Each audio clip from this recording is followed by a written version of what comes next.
He hired this videographer. This videographer came in, and whether it was him or staff or people that they brought in or volunteers or whatever it was, they videotaped hundreds and hundreds of sexual acts of all different types. And this was the science that was going on to study sex and sexology.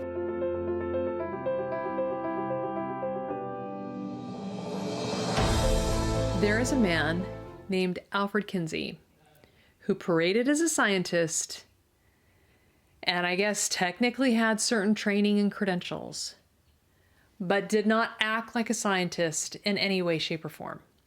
And I know that recently his name has been brought up more in certain circles. There's not actually as many like documentaries and videos as you would think about this man.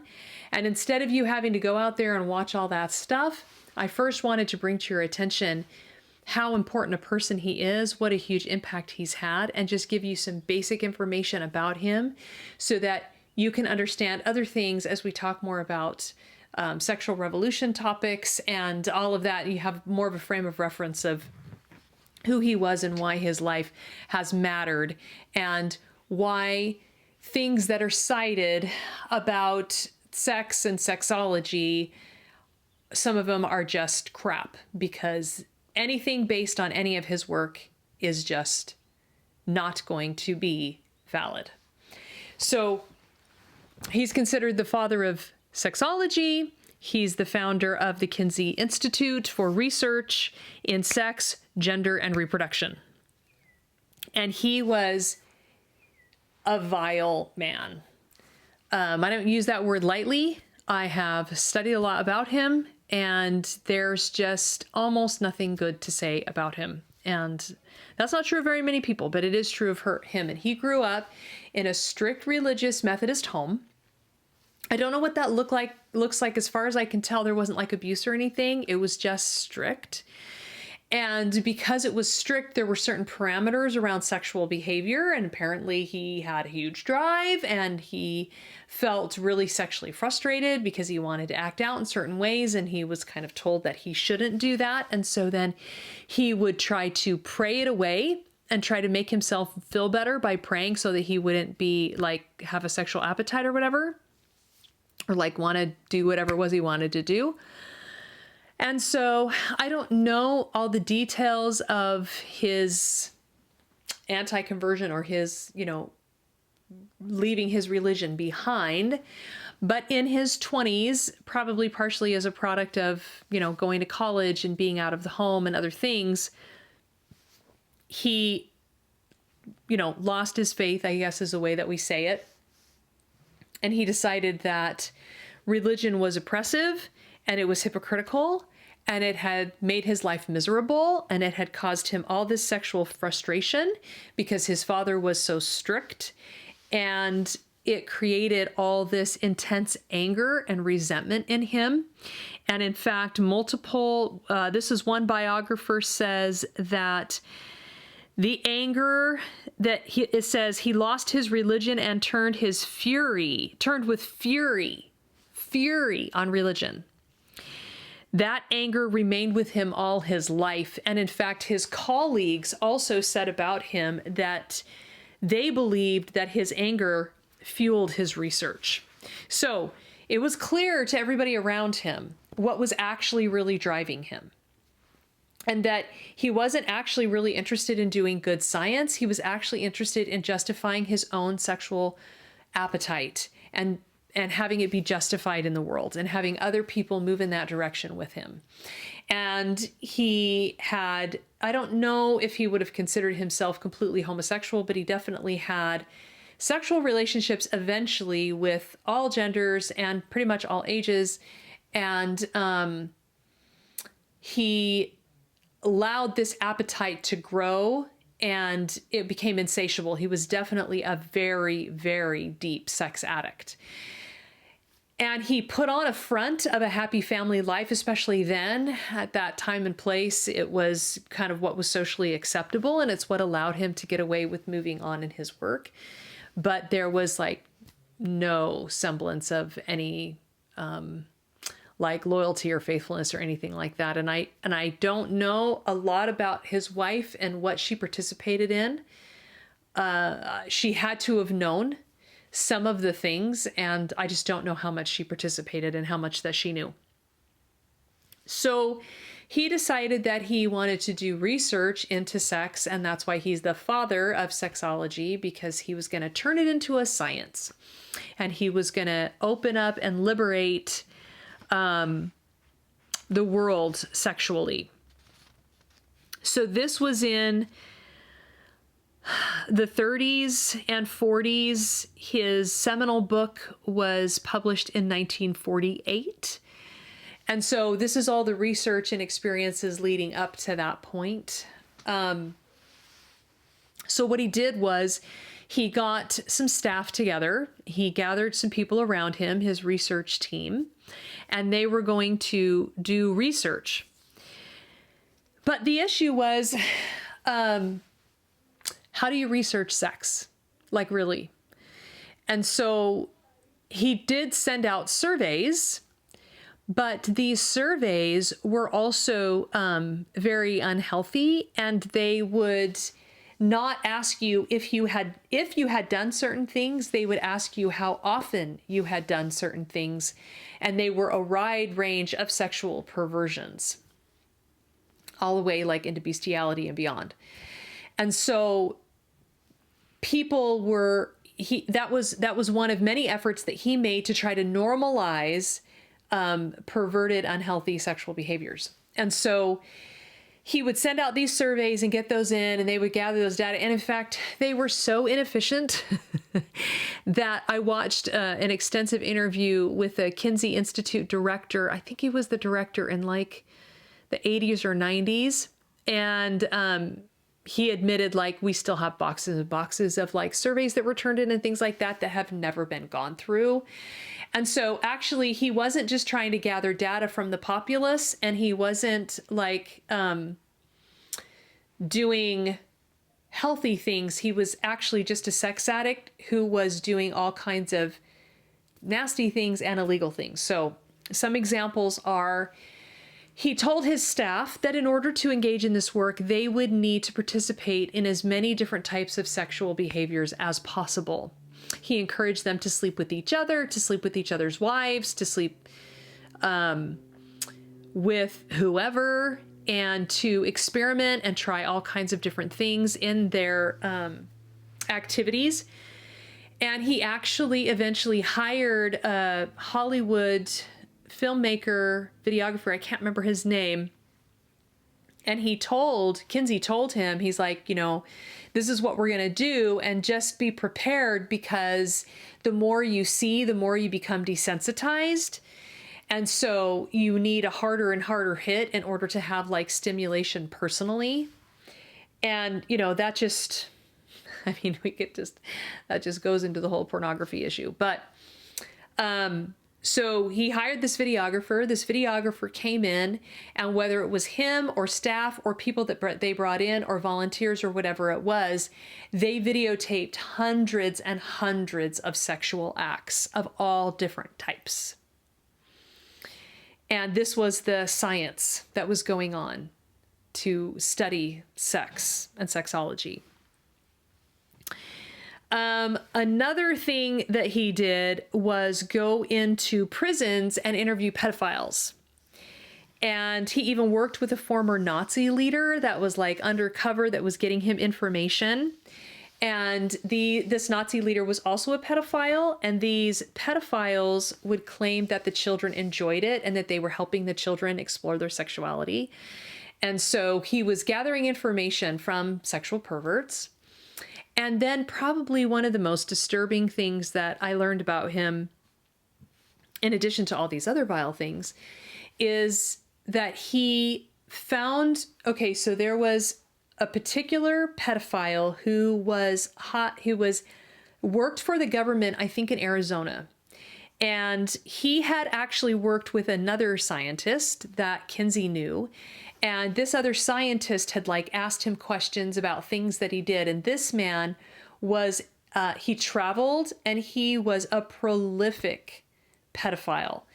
hundreds. I mean, I think he documented over 800 cases of pedophilia that he enacted, and they were infants all the way up. And he actually kept all the information in journals. And this other scientist, I don't know about Kinsey, how much Kinsey like groomed or coached him, but we know that this other scientist to some degree did coach him and say, well, you know, you should at least make it scientific. You should at least, you know, leave this information for, you know, the world to have this important information. And so he wrote it down. He had a whole bunch of journals that he actually hid.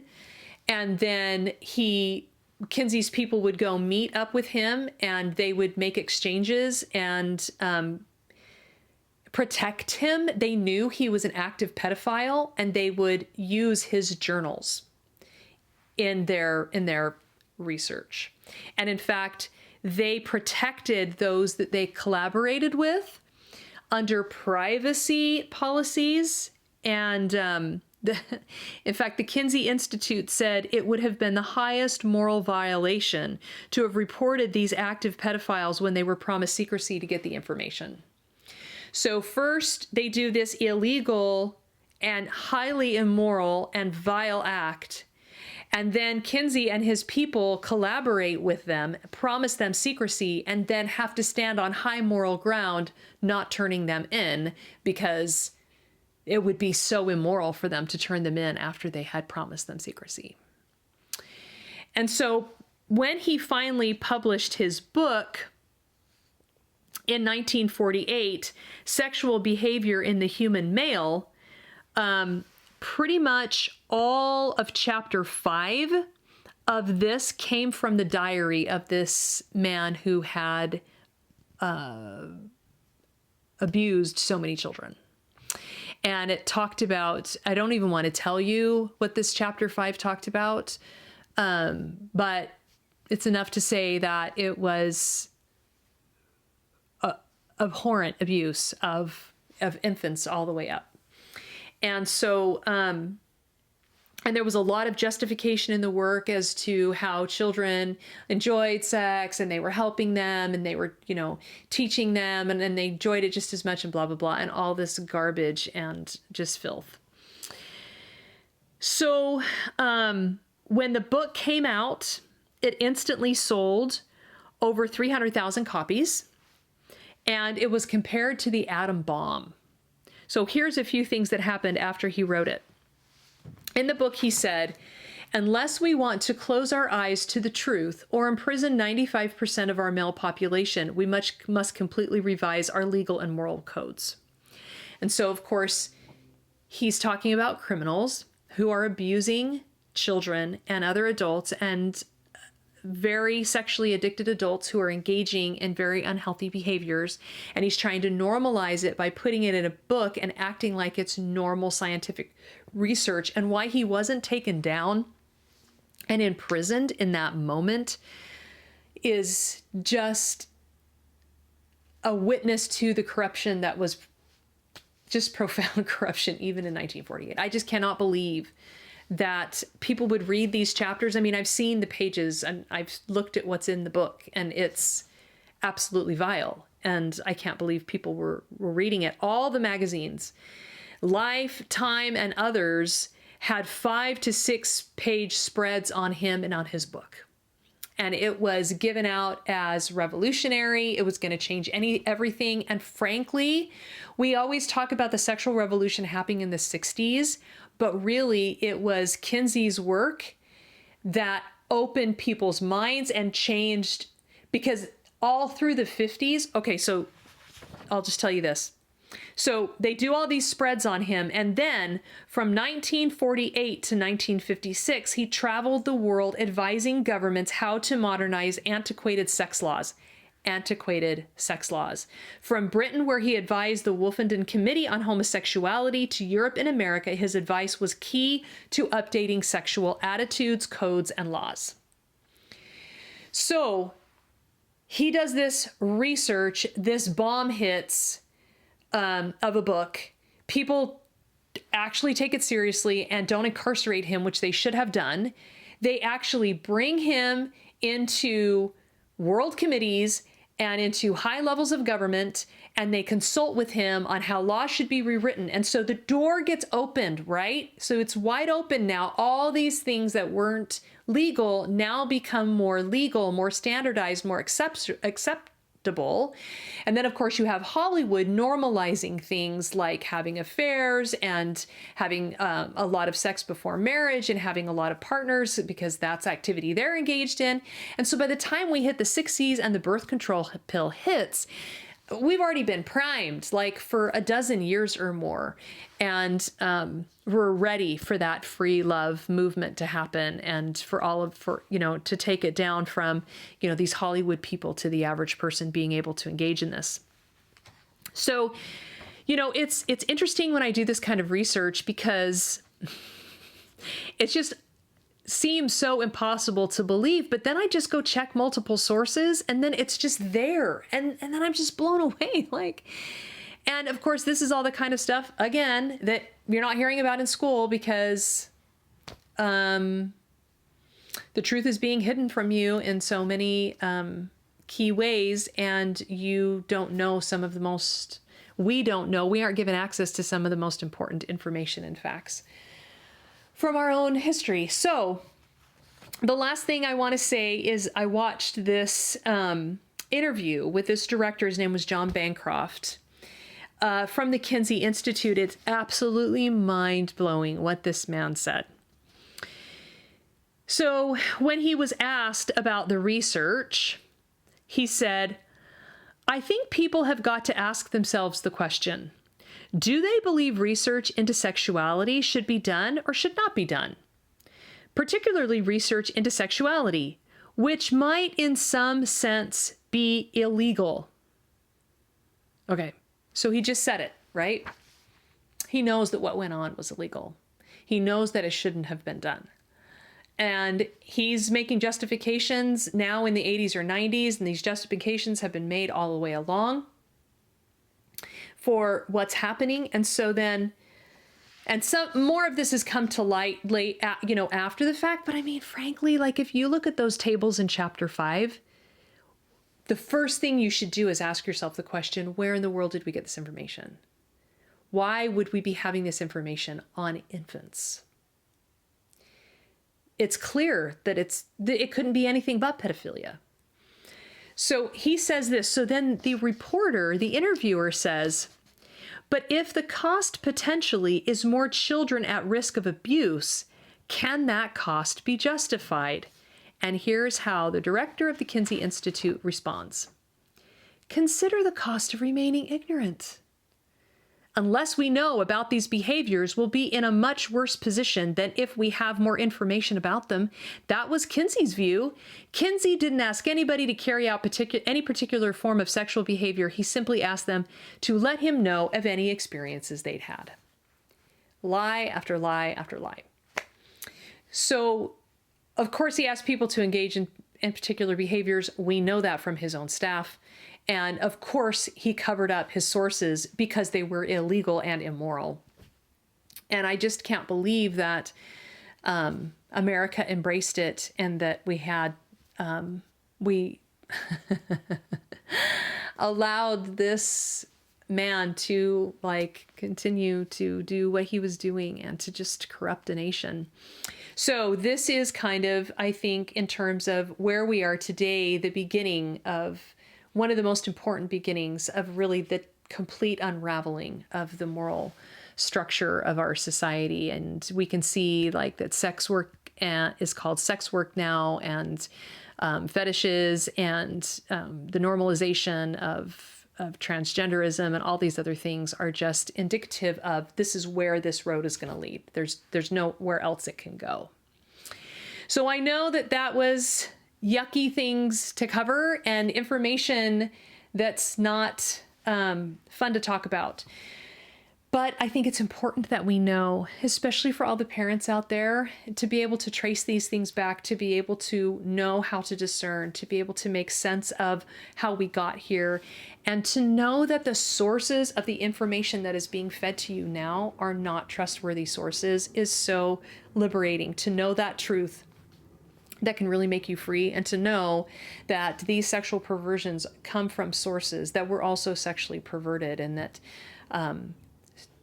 having a higher moral code and a stricter sexual structure is what actually makes individuals and couples and families and societies much happier and healthier and whole.